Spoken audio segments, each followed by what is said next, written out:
หาอยู่หากินตามแบบวิถี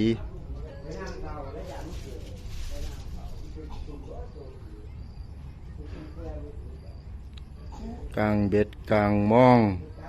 สอนแยงเนาะหรือว่าตักเนาะเอาสวิงตักเอาเนาะชีวิตวิถี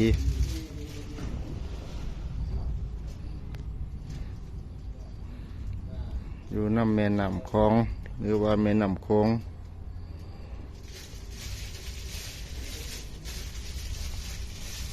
ให้แบบบ้านเฮาหาอยู่หากินหาได้สำไรก็กินสำนั้นโดดไหมหำโดดไหมลงไปสอนอีกลงไปสอนอีก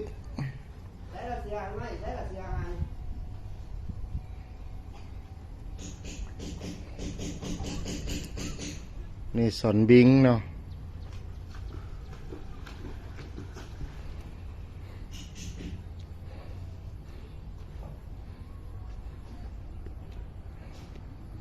ประตูพันไซเบสนะก็สอนบิงหาอยู่หากินแบบบ้านๆ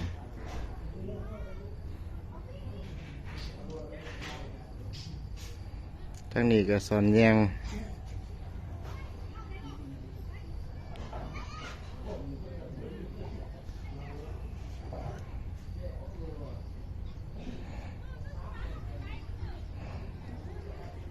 บ้านเฮาบ่มีหยังได้ข่อยคำลงแดง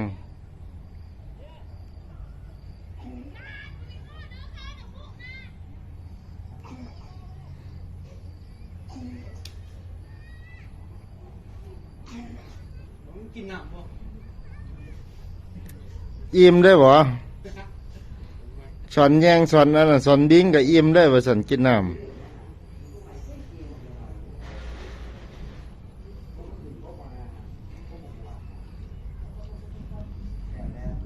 หาอยู่หากินแบบบ้านๆ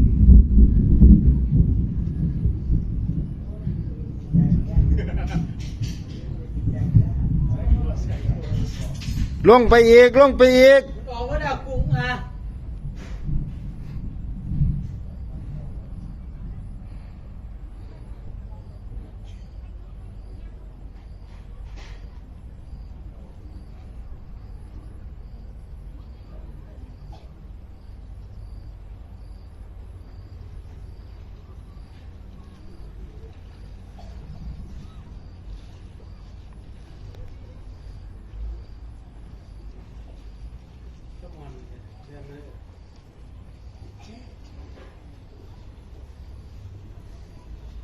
ไปพุ่นเด้สุดพุ่นหาหมู่หาพวกพุ่นเด้